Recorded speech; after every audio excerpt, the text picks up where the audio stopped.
अथ देव्या कवचम विनियोग करेंगे।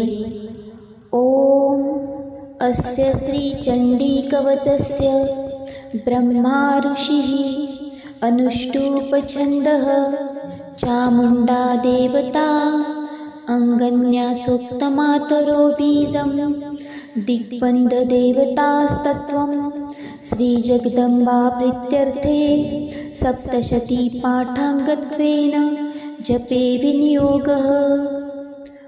ॐ नमश्चण्डिकायै।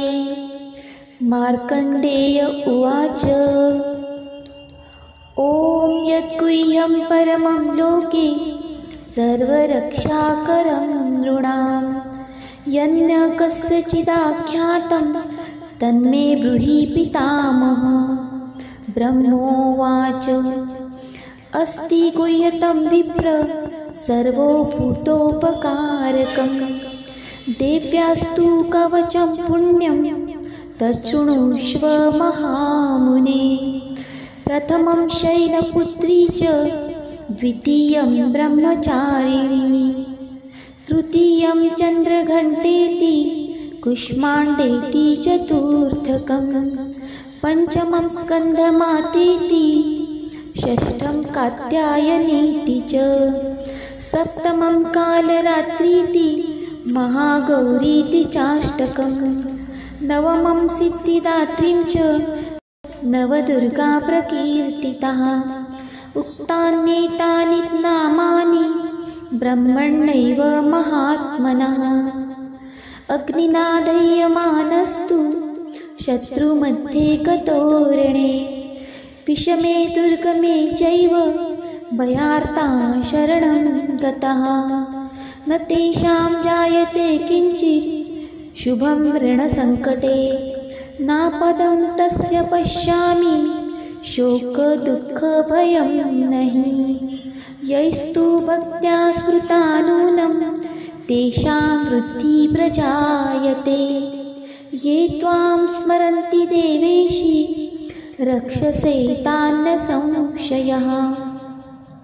प्रेतसंस्था तु चामुण्डा वाराही महिषासना ऐन्द्रियगजसमारूढा वैष्णवी गरुडासना माहेश्वरी वृषारूढा कौमारी शिखिवाहना लक्ष्मीः पद्मसना देवी पद्महस्ता हरिप्रिया श्वेतरूपधरा देवी ईश्वरी वृषवाहना ब्राह्मी हंससमारूढा सर्वाभरणभूषिता इत्येता मातरः सर्वा सर्वयोगसमन्विताः नानाभरणशोभाढ्या नानारत्नोपशोभिताः दृश्यन्ते रथमारूढा देव्यः क्रोधसमाकुलाः शङ्खं चक्रं गदां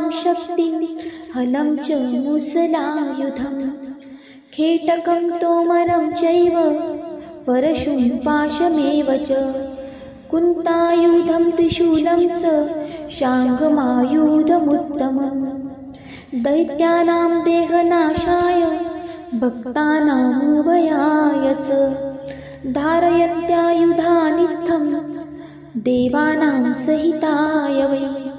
नमस्तेस्तु महारौद्रे महाघोरपराक्रमे महाबले महोत्साहे महाभयविनाशिनी त्राहि मां देवी दुष्प्रेक्षे शत्रूणां भयवर्धिनी प्राच्यां रक्षतु मामेन्द्री अग्नय्यामग्निदेवता दक्षिणेवतु वाराही नैऋत्यां खड्गधारिणी प्रतीच्यां वारुणी रक्षे वायव्यां मृगवाहिनी उदीच्यां पातु कौमारी ईशान्यां शूलधारिणी ऊर्ध्वं ब्रह्माणि मे रक्षे दस्ताद वैष्णवी तथा एवं दश दिशो रक्षे चामुण्डा शववाहना जया मे जाग्रतः पातु विजया पातु पृष्ठतः अजिते वामपार्श्वे तु दक्षिणे चापराजिता शिखामुद्योतिनी रक्षेत् उमामूर्ती व्यवस्थिता मालाधरी ललाटे च भ्रुवोर्रक्षेत् यशस्विनी त्रिनेत्रा च भ्रुवोर्मध्ये यमघण्टा च नासिके शङ्खिनी चक्षुषोर्मध्ये श्रोत्रर्यो द्वारवासिनी कपौलो कालिका रक्षेत् कर्णमूले तु शाङ्करी नासिकायां सुगन्धा च उत्तरोष्ठे च चर्चिका अधरे चामृतकला जिह्वा यां च सरस्वती दन्तान् रक्षतु कौमारी कण्ठदेशे तु चण्डिका घण्टिकां चित्रघण्टा च महामाया च तालुके कामाक्षी चिबुकं रक्षेत् वाचं मे सर्वमङ्गला ग्रीवायां भद्रकाली च पृष्ठवंशे धनुर्धरी नीलग्रीवा बहिकण्ठे नलिकान्नुलकुबरी स्कन्धयो खड्गिनी रक्षेत् बाहू मे वज्रधारिणी हस्तयोर्दण्डिनी रक्षेत् नम्बिका चाङ्गुलीषु च नखाचूलेश्वरी रक्षेत् कुक्षो रक्षेत् कुलेश्वरी स्तनो रक्षेत् महादेवी मनः शोकविनाशिनी हृदये ललिता देवी उदरे शूलधारिणी नाभौ च कामिनी रक्षेत् गुह्यं गुह्येश्वरी तथा पूतना कामिका मेढ्रं गुदे महिषवाहिनी कट्यां भगवती रक्षेत् जानुनी विन्ध्यवासिनी जङ्घे महाबला रक्षेत् सर्वकामप्रदायिनी गुल्फयोर्नारसिंही च पादपृष्ठे तु तैजसी पादाङ्गुलीषु श्रीरक्षेत् पादादस्थलवासिनी नखान्तष्टकराली च केशाश्चैर्रोर्ध्वकेशिनी रोमकूपेषु कौबेरी त्वचं वागीश्वरी तथा रक्तमज्जावसामांस न्यस्ति मेदांसि पार्वती अन्त्राणि कालरात्रिश्च पित्तं च मुकुटेश्वरी पद्मावती पद्मकोशे कफे चूडामणिस्तथा ज्वालामुखी नखज्वाला मभेद्या सर्वसन्धिषु शुक्रं ब्रह्माणि मे रक्षेत् छायाछत्रेश्वरी तथा अहङ्कारं मनोबुद्धिं रक्षेन्मे धर्मधारिणी प्राणापानो तथा व्यानं मुदानं च समानकम् वज्रहस्ता च मे रक्षत् प्राणं कल्याणशोभना रसे रूपे च गन्धे च शब्दे स्पर्शे च योगिनी सत्वं रजसस्तमश्चैव रक्षे नारायणी सदा आयु रक्षतु वाराही धर्मं रक्षतु वैष्णवी यशः कीर्तिं च लक्ष्मीं च धनं विद्यां च चक्रिणी गोत्रमिन्द्राणि मे रक्षेत् पशून् मे रक्ष चण्डिके पुत्रान् रक्षेन् महालक्ष्मी भार्या रक्षतु भैरवी पन्थानं सुपन्था रक्षेन् मार्गक्षेमकरी तथा राजद्वारे महालक्ष्मी विजया सर्वतः स्थिता रक्षाहीनं तु यत्स्थानं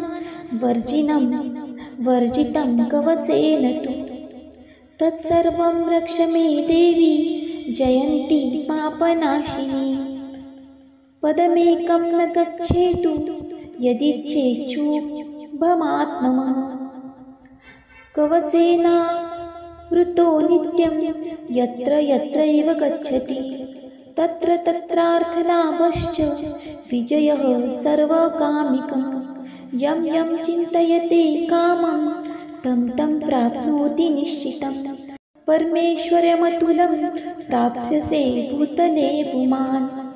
निर्भयो जायते मर्त्य सङ्ग्रामेष्वपराजितः। त्रैलोक्ये तु भवेत् पूज्यः कवचेनावृतः पुमान्। इदं तु देव्यः कवचं देवानामपि दुर्लभं। यः पठेत् प्रयतो नित्यं त्रिसन्ध्यं श्रद्धयान्वितः। दैवी कला भवेत् तस्य त्रैलोक्येष्वपराजितः। जीवेत् वर्षशतं साग्रम् अपमृत्युविवर्जितः। नश्यन्ति व्याधयः सर्वे लुता विस्फोटकदयः। स्थावरं जङ्गमं चैव कृत्रिमं चापि यद्विश्वम्। अभिचाराणि सर्वाणि मन्त्रयन्त्राणि भूतले। भूचराः खेचराश्चैव जलजाश्चोपदेशिकाः। सहजा कुलजा माला डाकिनी शाकिनी तथा। अन्तरिक्षचरा घोरा डाकिन्यश्च महाबलाः। ग्रहभूतपिशाचाश्च यक्षगन्धर्वराक्षसाः। ब्रह्मराक्षसवेतालाः कुष्माण्डा भैरवादयः। नशन्ति दर्शनात् तस्य कवचे हृदि संस्थिते। मनोन्नतिर्भवेत् प्राज्ञ स्तेजो वृद्धिकरं परम्। यशसा वर्धते सोऽपि कीर्तिमण्डितभूतले। जपेत् सप्तशतीं चण्डीं कृत्वा तु कवचं पुरा। यावत् भूमण्डलं दत्ते सशैलवनकाननं। यावत् तिष्ठति मेदिन्यां सन्ततिः पुत्रपौत्रिकी। देहान्ते परमं स्थानं यत्सुरैरपि दुर्लभं। प्राप्नोति पुरुषो नित्यं महामायाप्रसादतः। लभते परमं रूपं शिवेन सह मोदते। ॐ इति देव्याः कवचं सम्पूर्णम्।